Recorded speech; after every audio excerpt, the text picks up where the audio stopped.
Hi, I'm Andrew, and it's 2026, and I am planning a trip to the United States. It's an interesting time to be doing that. All kinds of people are calling for boycotts. There's issues with gun crime and the ICE raids and all the rest of it. Some fairly high-profile people have said they're not going to go.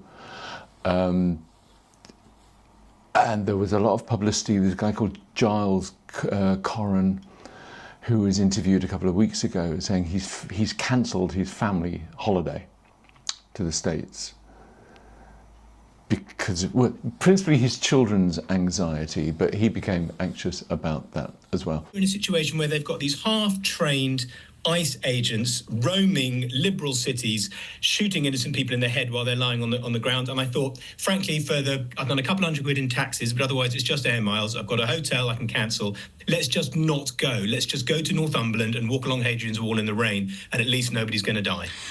Yeah, so there's all sorts of reasons why people think you shouldn't go. In a way, that makes me more interested in going.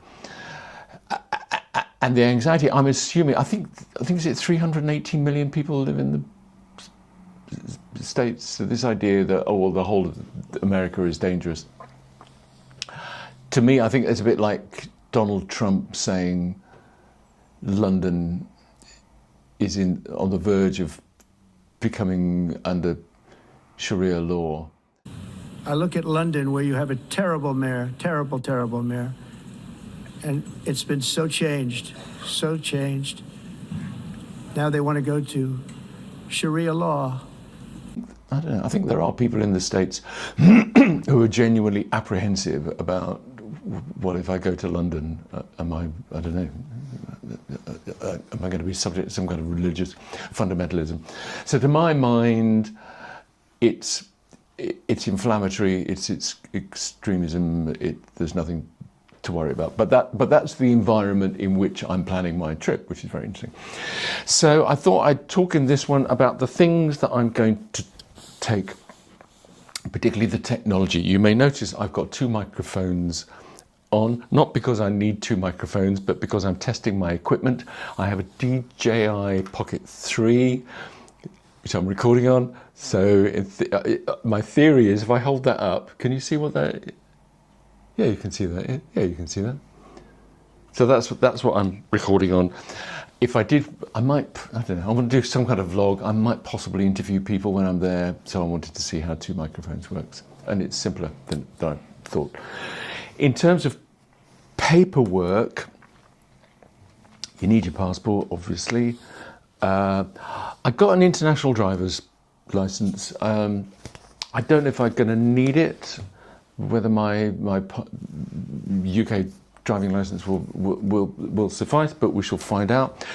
I also like paper maps. Not everybody does, but I've bought some paper maps. There's a kind of analog. There's an analog thing that I like, so I'm going to take that. I'm going to take a compass. A friend of mine travels a lot, and she has a compass on her wrist, and I couldn't really see the point of that until you're trying to work out on a Google map, where am I going then? And maybe it hasn't quite picked up where you are or which direction you're facing in. A compass is really useful. So I've got a compass. So in terms of techie stuff, I've got an Apple iPhone. So I've got AirTags. I'm going to have one in my rucksack and one in my normal bag that I will carry around on a daily basis. I've upgraded my phone. I've now got a 16E, and all the current iPhones have USB-C connections, which means you can plug in an external drive and you can offload stuff. So I've bought myself a 1 terabyte flash drive. I don't think I'm likely to fill that up, but I'd rather have it and not need it than need it and not have it. I'm also going to take my iPad. I really want to take lots of books, but I've got a lot of books, so I'll take a few, and I'll download ebook versions of the rest. So in terms of objects to carry, phone, iPad, tags, drive, this camera, maps, permit. The next bit then is the apps on the phone. Okay, so the first thing you're going to need is the ESTA app on your phone. ESTA, or ESTA, stands for Electronic System for Travel Authorization. I'm not going to open it because it's got all my personal details on there, but you must have that. If you are not a smartphone user, there might be a way of doing this on paper, but you're not going to make life any easier for yourself if you haven't got ESTA on your phone. So this is, because I'm traveling from the UK, I don't need a visa, but I'm going under the visa waiver scheme. And that's what this does. It's fiddly to set up and register on ESTA. It does biometrics and scans your face and does all sorts of things.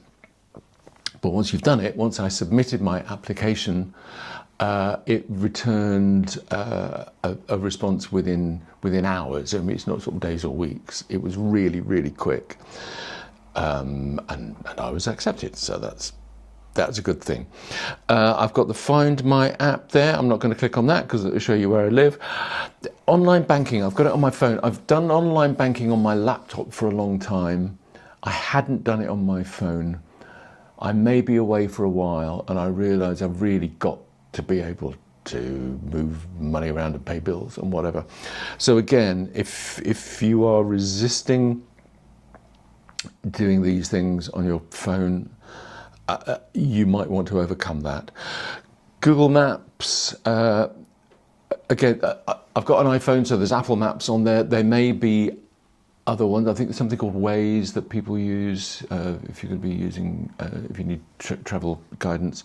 But Google Maps is the one that I'm used to, so I'm going to use that. Hostel World. When I get to the States, I'm going to stay in a hostel.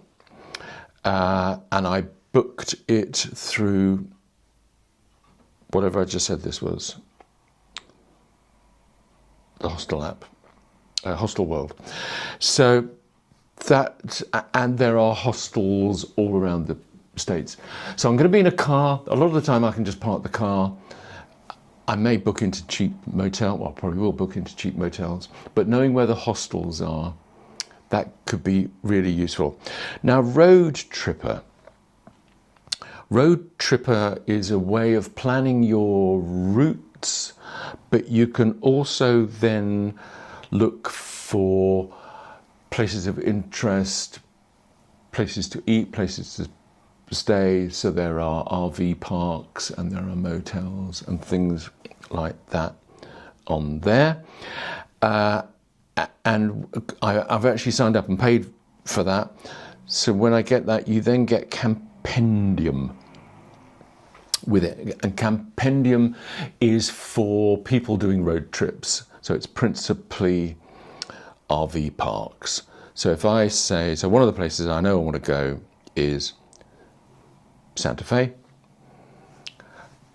So I can look at Santa Fe, I can zoom in, and all of these little pictures of caravans, those are RV parks. So I can click on one of those. I think I can. There we are. That's a 5-star one, looks a bit expensive, but there's others as well. That's a 3-star one, and that's considerably cheaper. So that's going to be very helpful, I think.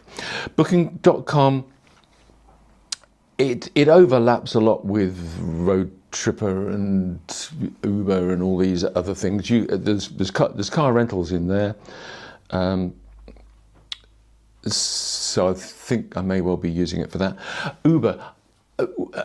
I live in a city where we've got black cabs and taxi ranks. I've never actually used Uber before. But I thought I'm, certainly in terms of when I arrive in the States, getting from the airport into the city. I'm guessing there'll be a taxi rank, and I assume you can just go out in the street and flag one down, but I don't know that you can. Now, if I now plug in my flash drive, you will see, there we are, comes up on the screen. So I can then transfer whatever videos I've made or whatever photos I've made onto my flash drive. And then you just unplug it and it goes away again. So that's pretty much it, really. That's a quick overview of some of the technology I'm going to take. Again, with all these things, I may find the stuff I can't use. I may find I get there and there's things I really need and knew nothing about. But it's a start, so you might find some of that helpful. Okay.